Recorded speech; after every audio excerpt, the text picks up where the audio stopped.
ഇന്നെന്താ എന്നോടൊന്നും പറയാനില്ലേ? മതി വരുവോളം എനിക്കിന്ന് മോളെ നോക്കിയിരിക്കണം.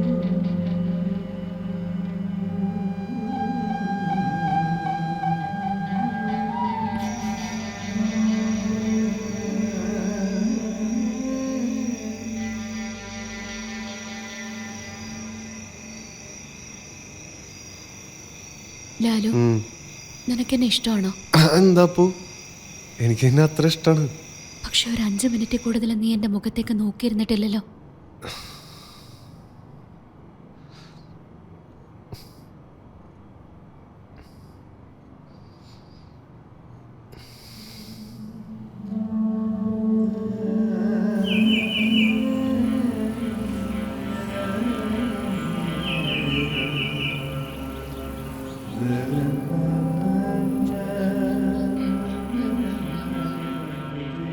മോളെ,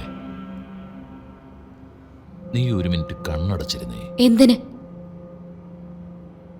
നിന്റെ കാതിലൊരു സ്വകാര്യം പറയാനാ.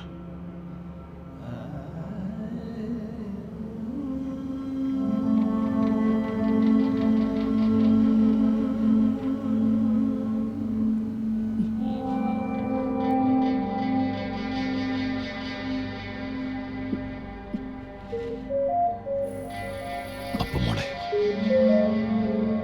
നീ എന്റെ ജീവനാണ്, ആത്മാവാണ്, പ്രാണനാണ്.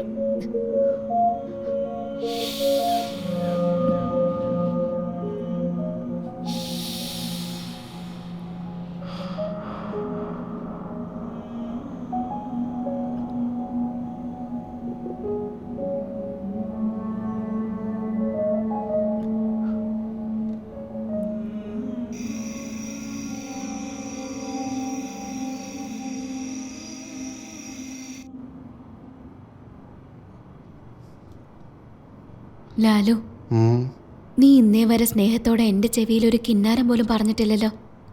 ബെസ്റ്റ്. ഈ കാശിൻ്റെയും പ്രശ്നങ്ങളുടെ ഇടയിൽ കിടക്കുമ്പോൾ അതിനപ്പം നേരം.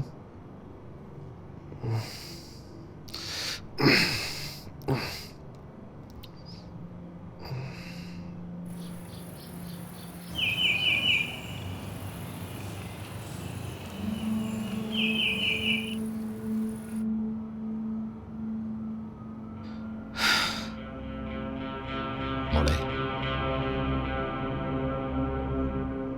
നിനക്ക് അടിവയറ്റിൽ വേദന എടുത്ത് കിടക്കുന്ന ദിവസങ്ങളിൽ നിന്റെ ഭർത്താവ് നിനക്ക് നിന്റെ മുതുക് തടവി തരാറുണ്ടോ?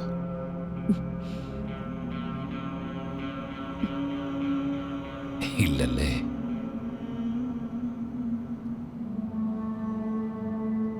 അവൻ നിന്നെ മടിയിലിരുത്താറുണ്ടോ? കഥകൾ പറഞ്ഞു തരാറുണ്ടോ? കിന്നരിക്കാറുണ്ടോ? എപ്പോഴെങ്കിലും നിന്നെ നെഞ്ചിൽ കിടത്തി താലോലിച്ചിട്ടുണ്ടോ? നീ ആഗ്രഹിക്കുന്നില്ലേ ഒരു പൂച്ചക്കുഞ്ഞിനെ പോലെ അവന്റെ മാറിന്റെ ചൂട് പറ്റി കിടക്കാൻ?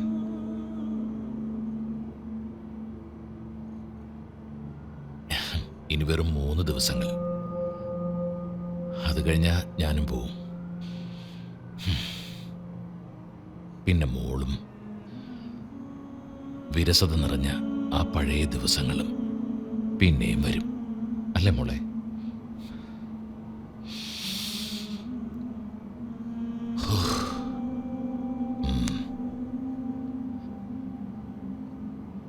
നാളെ ഒരു ദിവസം ഞാൻ അവധിയെടുക്കാണ്. എവിടെ? എനിക്ക് ചെറിയൊരു ബിസിനസ് മീറ്റുണ്ട്. ഇന്ന് രാത്രി ഞാൻ പോവും. പോയിട്ട് വരുമ്പോൾ മോൾക്ക് ഞാനൊരു സമ്മാനം തരാം. അന്ന് പറഞ്ഞില്ലേ എന്റെ ശരീരത്തിലെ ഏറ്റവും സുന്ദരമായ ഭാഗം ഏതാണെന്ന് പറയാന്ന്? അതേതാ? അത് പറയാൻ സമയമാവുമ്പോൾ ഞാൻ പറയാം. ഇപ്പം ഞാൻ പോട്ടെ.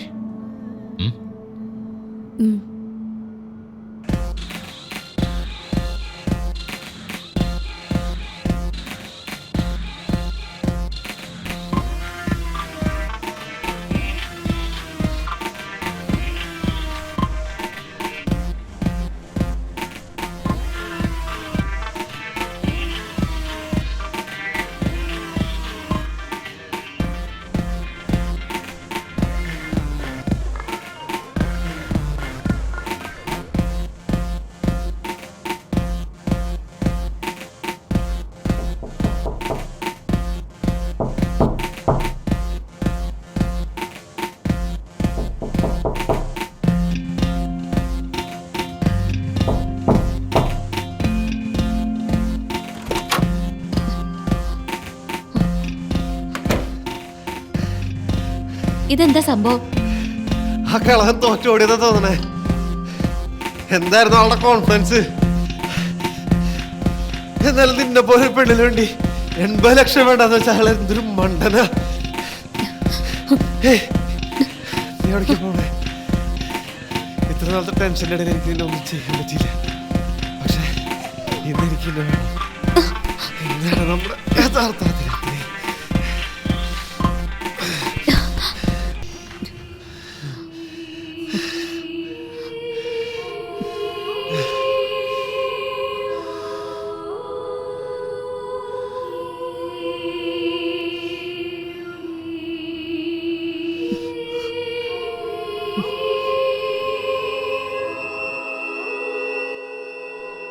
മന്ദാകിനി ദേഷ്യത്തിൽ സദസ്സിനെ നോക്കി നിൽക്കുമ്പോ സദസ്സിൽ നിന്ന് ഒരു മല്ലൻ എഴുന്നേറ്റ് നിന്ന് ഇപ്രകാരം പറഞ്ഞു: രാജൻ, സ്ത്രീസർഗം യുദ്ധം ചെയ്യുന്നത് പോലെ അത്ര എളുപ്പമല്ലെന്ന് പടനായകന് മനസ്സിലായിട്ടുണ്ടാകണം. ഞാൻ ഇവളെ എന്റെ ഗൃഹത്തിലേക്ക് കൂട്ടിക്കൊണ്ടു പോകാൻ ആഗ്രഹിക്കുന്നു. നാളെ ഇവളെ എഴുന്നേൽക്കില്ല. 10 ദിവസം മലമൂത്ര വിസർജനം പോലും അവൾ കട്ടിലിൽ കിടന്നായിരിക്കും. മഹാരാജൻ അനുമതി തന്നാലും. മന്ദാകിനി മല്ലനൊപ്പം മല്ലന്റെ ഗൃഹത്തിലേക്ക് പോകുന്നു.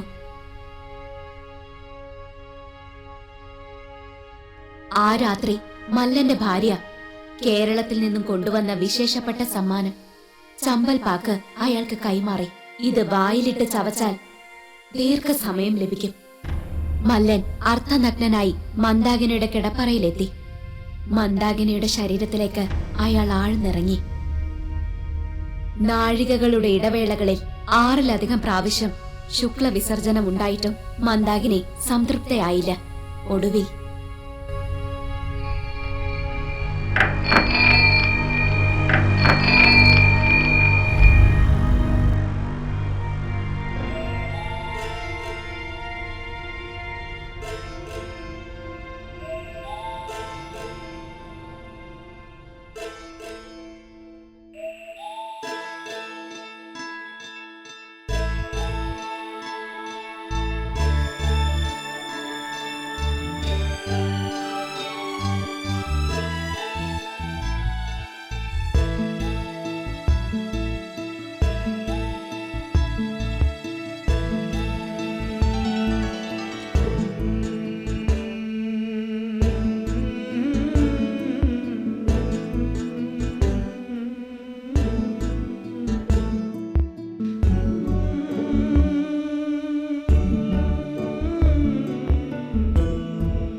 ഇതെന്താ ഇന്ന് വരില്ലെന്ന് പറഞ്ഞിട്ട്? സർപ്രൈസ്. നേരത്തെ വന്ന മോളെ എനിക്ക് അത്ര നേരം കണ്ടോണ്ടിരുന്നൂടെ? ഇതെന്താ കയ്യിൽ? സോറി, അത് ഞാൻ ഭക്ഷണം കഴിക്കായിരുന്നു. ആണോ? ഞാൻ നല്ല സമയത്ത് തന്നെയാണല്ലോ വന്നത്. വാ, ഞാൻ ഭക്ഷണം എടുക്കാം.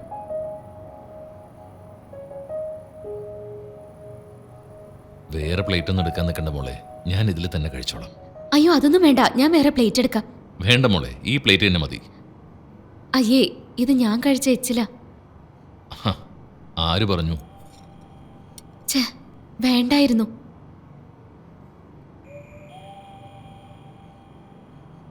എനിക്ക് മോളെ അത്രയ്ക്ക് ഇഷ്ടമുണ്ടായിട്ടല്ലേ. മോൾക്ക് ഞാനൊരു പങ്ക് തരട്ടെ. മോൾക്ക് എപ്പോഴെങ്കിലും അവൻ ഭക്ഷണം വാരി തന്നിട്ടുണ്ടോ? ഇന്ന് രാത്രി അവൻ ഉറങ്ങിക്കഴിയുമ്പോൾ എൻ്റെ മുറിയിലേക്കൊന്ന് വരുമോ? എന്തിന്? ഞാൻ മോൾക്കൊരു സമ്മാനം കൊണ്ടുവന്നിട്ടുണ്ട്.